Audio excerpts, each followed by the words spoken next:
السلام علیکم ورحمۃ اللہ وبرکاتہ نحمدہ ونصلی علی رسول الکریم اما بعد فاعوذ باللہ من الشیطان الرجیم بسم اللہ الرحمن الرحیم سماعون للکذب اکالون للسحت صدق اللہ العظیم۔ دوستو، آج میں آپ لوگوں کے سامنے جھوٹ کے بارے میں کچھ کہنا چاہتا ہوں۔ جھوٹ بہت ہی بری چیز ہے، جھوٹ ایک ناپاکی ہے، جھوٹ ایک گندگی ہے۔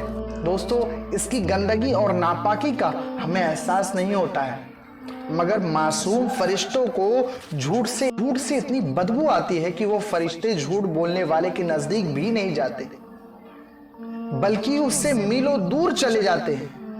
مسند امام احمد کی ایک روایت ہے، آپ صلی اللہ تعالی علیہ وسلم نے ارشاد فرمایا، مومن سب کچھ ہو سکتا ہے لیکن جھوٹا نہیں ہو سکتا۔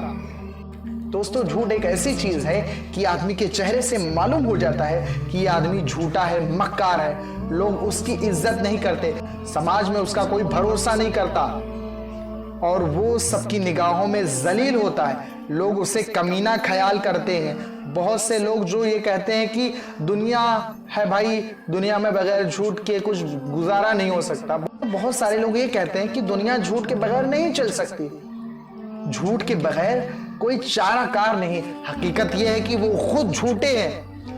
اللہ کے رسول نے ارشاد فرمایا، سچائی نجات دلاتی ہے اور جھوٹ برباد کر دیتا ہے۔ قرآن مجید میں اللہ تبارک و تعالی یہودیوں اور عیسائیوں کی جہالت سے، ان کی خرابیوں کا تذکرہ موجود ہے، وہیں خاص طور پر ان کے لیے بے شرمی سے جھوٹ بولنے کا تذکرہ بھی موجود ہے۔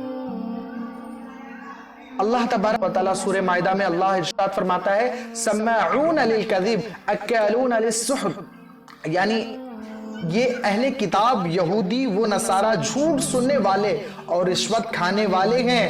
ایک جگہ اللہ تبارک و تعالیٰ نے ارشاد فرمایا، لولا ينهاهم الربانيون والاحبار عن قولهم الاثم واكلهم السحت لبئس ما كانوا يصنعون۔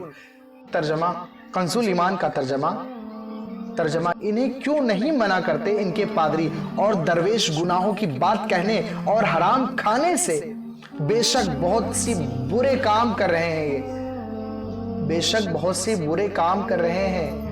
اسی لیے اللہ تبارک و تعالیٰ نے اہل ایمان کو جگہ جگہ سچائی کی تلقین کی ہے اور جھوٹ سے بچنے کی اللہ تبارک و تعالیٰ نے تاکید فرمائی ہے۔ اللہ ارشاد فرماتا ہے، یا ایھا الذین آمنوا اتقوا اللہ وقولوا قولا سدیدا، اے ایمان والو، اللہ سے ڈرو اور سیدھی بات کرو، اللہ ارشاد فرماتا ہے۔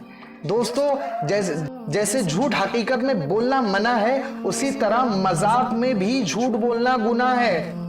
یہاں تک کہ ہنسانے کے غرض سے بھی جھوٹ بولنا حرام ہے۔ ترمذی شریف کی روایت ہے، آپ صلی اللہ تعالی علیہ وسلم نے ارشاد فرمایا، وَيْلٌ لِلَّذِي يُحَدَّثُ بِالْحَدِيثِ لِيُضْحِكَ بِهِ الْقَوْمِ فَيُكَذِّبُ وَيْلٌ لَهُ وَيْلٌ لَهُ، یعنی بربادی ہو اس شخص کے لیے جو لوگوں کو ہنسانے کے لیے جھوٹ بولے، اس کے لیے تباہی ہے، اس کے لیے تباہی ہے۔ اللہ کے رسول نے ارشاد فرمایا، اس کے لیے تباہی ہے، اس کے لیے تباہی ہے۔